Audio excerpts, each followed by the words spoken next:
Gawain pagkatuto bilang 8. Okay? Number 1, napansin ng nanay ni Leo na nasa tono ang kanyang pag-awit. Dahil dito, naisipan niyang bumili ng mikropono para makapagsanay ang anak. Sinabihan siya ng ina na may darating na bisita sa makalawa. Kaya naman siya ay A. Nagmamagtol at sinabing ayaw niyang kumanta. B. Nagmamadaling lumabas at mas piniling maglaro. Or letter C. Sumunod sa ina at mag-ensayong mabuti. Letter C. Very good. Number 2. Hindi marunong sumayaw si Cathy, subalit nais niyang matuto. Kaya naman, A. Nakinig siya ng mga tugtog na gamit sa pagsayaw.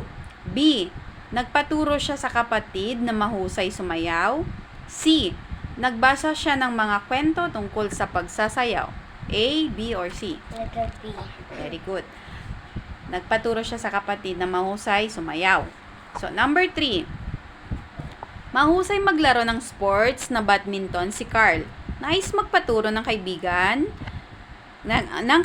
niyang si Gina.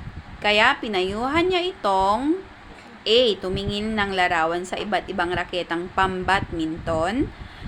B. Bumili ng kasuotan gamit sa paglalaro ng badminton.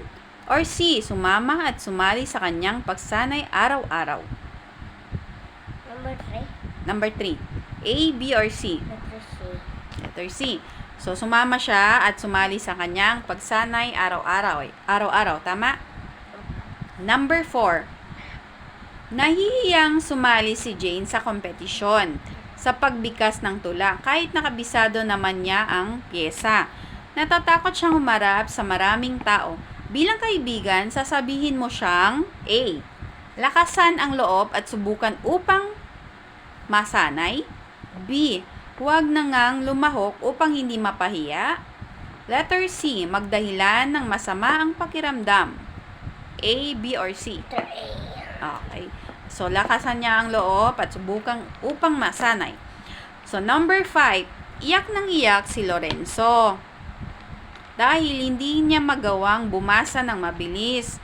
Kung ikaw siya, ano ang gagawin mo? A. Manahimik na lamang upang hindi mapansin. B. Magpapaturo sa nanay o tatay at mag-ensayo. Letter C. Magpapatulong na ipabasa ang teksto sa marunong.